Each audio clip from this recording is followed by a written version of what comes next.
What's going on, my Flappy family? It's your boy Izzy. Welcome if you're new. So we have to talk about why the Chicago Sky ended up losing this game and why they keep losing, man. They are having a bad stretch right now. We are about to get into it, but before we do that, y'all make sure y'all hit the thumbs up for your boy if you like the content. Don't forget to subscribe to the channel. We're trying to hit 25.5, so if you can help me out with that, I highly appreciate it. And don't forget to get in the comment section and let me know what y'all think about this. Let's get it. All right, so really quick, in the first half, the Chicago Sky did pretty good, man. 21, 17, 23, 21. And then they came into the third quarter. They lost the third quarter by 2 points. And then they ended up just giving up the game in the fourth quarter with 18 and 27. So, yeah, it got really bad in the second half. And they were giving the ball up a ton. Giving up those three balls. You do that, man, that is a recipe for failure, all right? Now, let's get into what I was seeing, all right? Let's talk about some of the good. They were doing the pick and roll with the Vandersloot and Angel Reese. Like I said, they should have been doing. That was working a tad bit. They had the Cardoso and Vandersloot pick and roll going a little bit, which was working. Also, the high-low pass from Angel Reese to Camila, that was working.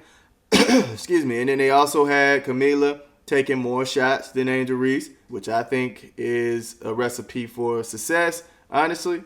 And they had a little bit of the three ball going. Now, I still feel like they did a bad job at shooting from the three, but they had a little bit of that going. They had a different identity going out there, going through Ariel Atkins. I think that helped a whole lot. And, yeah, the defense. They were supplying some defense. I like what I was seeing, just to keep it a grand, at least in the first half. And maybe a little bit in the third, and then that fourth quarter, it just got a little abysmal for me. So let's talk about Angel Reese, man.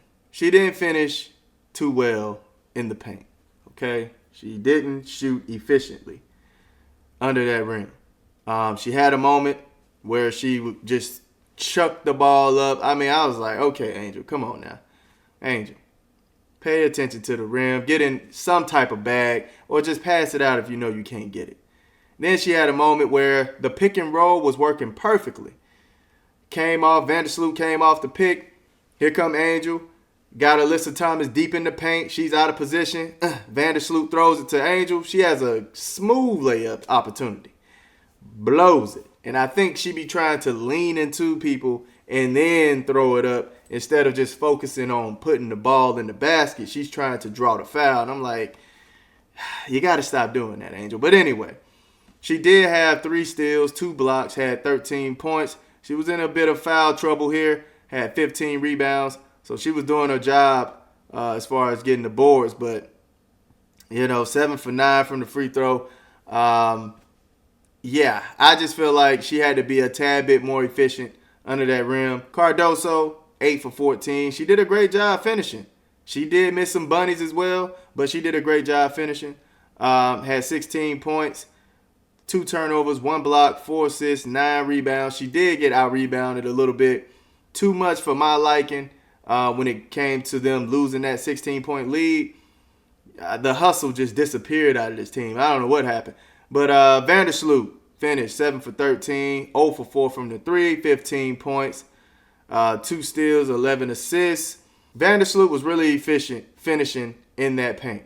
All right, she did a great job at helping the team stay afloat and getting downhill on their opponent.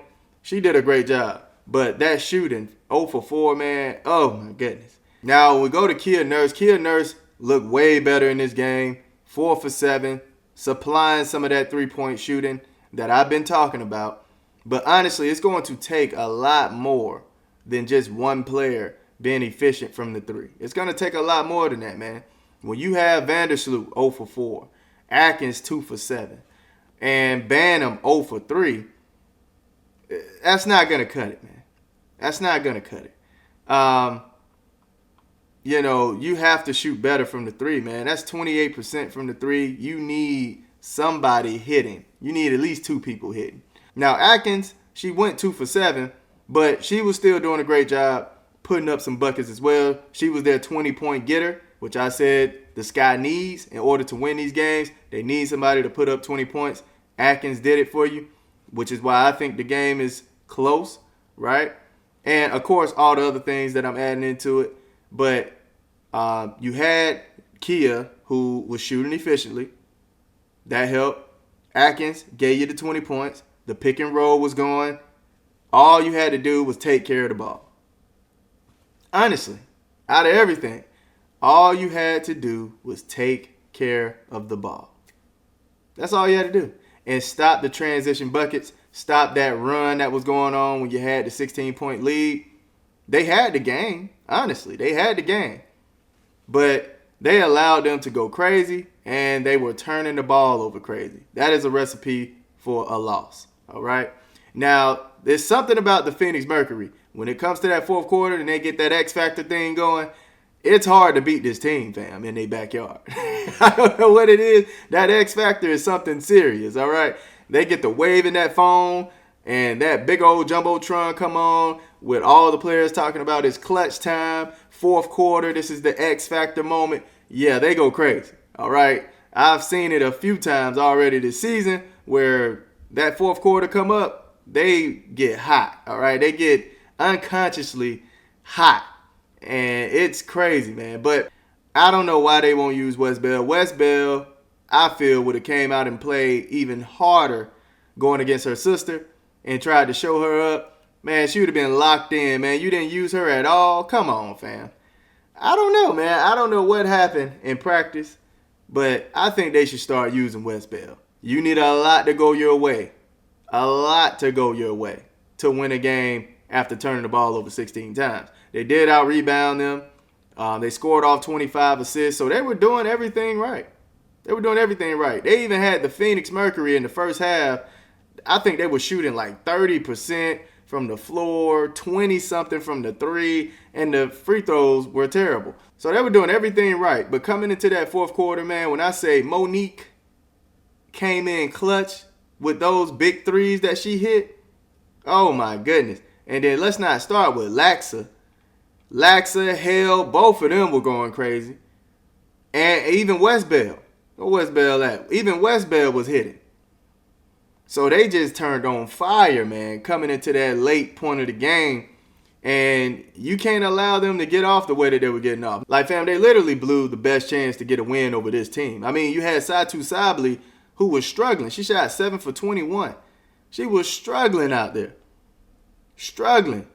I mean, she got 20 points, but it's like, bro, this was the perfect time to beat this team. Then you had Alyssa Thomas giving them 15 assists. 15. That's nuts, man. That's crazy work. But that's how hot they got in that fourth quarter, fam. But yeah, this was the perfect time to beat this team, man. Laxa came off the bench and gave you 18. You can't allow that. Those are the main things that I was seeing, man. You have to take care of the ball. You can't let teams just run amok on you. You turn the ball over and they execute on those turnovers, they're going to come back. They're going to beat you every time. Y'all let me know in the comment section, how did y'all feel about this game? If you watched it, did you like the performance that you saw? Did you bring out some positives in this game, or did you see all negatives? Let me know in the comment section. I love y'all. Y'all keep it smooth.